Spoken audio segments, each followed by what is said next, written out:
Guys, okay, so a couple of days ago I accepted my university offers. So, you know, nothing too big. What this means is, as long as I can get the grades required, I will be going off to university in September, which is amazing. Like, if I can do this, it will be incredible and I will be entering a new stage of my life. Out of the 5 universities that accepted me, 2 of them gave me straight offers, 3 of them asked for interviews. One of the interviews was over the phone and that went really, really well. That is now my insurance choice or my backup choice or whatever you want to call it. That went really, really well. However, the other 2, which were to the same campus, just 2 different courses, wanted to see me in person, which is fair enough. I mean, I kind of expected that.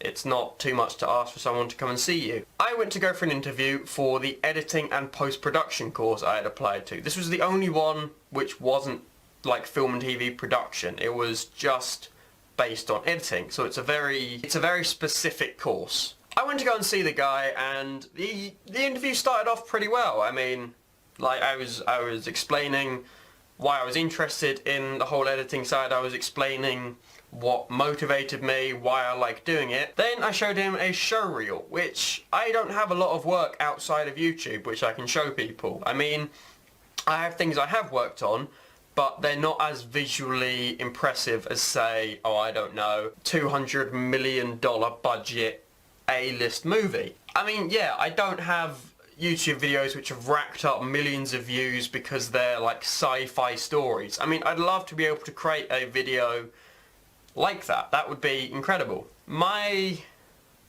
video styles aren't really based around visual effects. There's not massive explosions, there isn't loads of aliens, laser guns, green screen isn't necessarily required, anything like that. It's not really my style at the minute, mainly because I've had to accept the fact I don't have those kind of skills. So obviously when I'm showing this guy my show reel, there's just a lot of me talking to the camera, jump cuts, maybe split screen. That's probably the most visual effect impressive thing that I can do at the minute.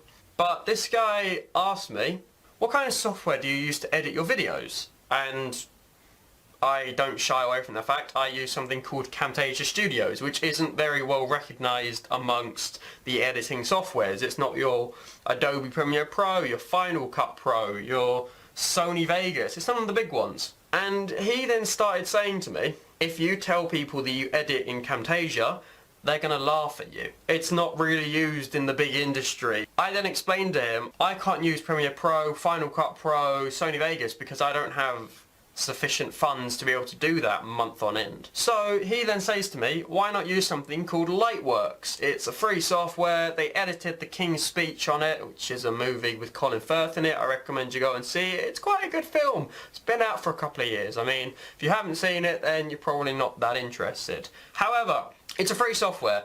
Okay, fair enough.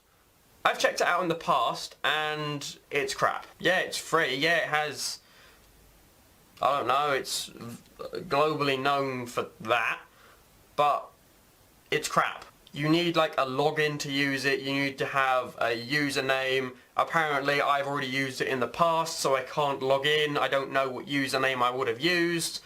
Just loads and loads of stuff I can't use it for. And it just occurred to me, Camtasia works.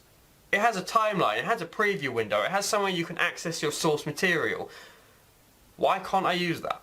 In life, like throughout any point in your life, there is something called peer pressure.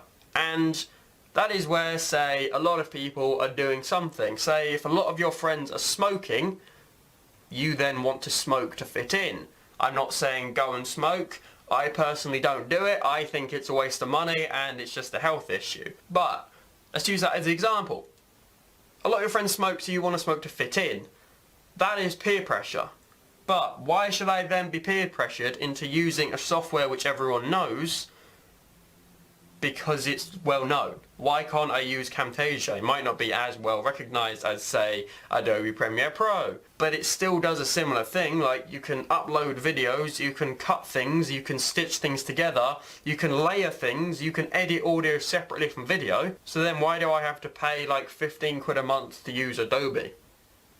I don't see the point. Fair enough, if I was going to edit like an hour-and-a-half long feature film which was going to be the start of my directing career, I would maybe invest in decent editing software just to give it that more professional appearance, to show that I am very serious about using this editing software and I can adapt. I use it in college, it's recognised, I know how to use it.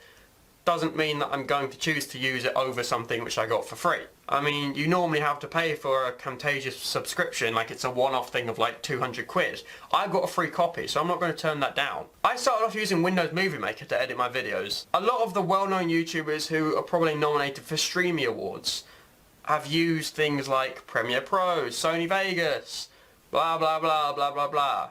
Doesn't matter. They use those softwares. They can... It's raining. Can you hear that? It's raining.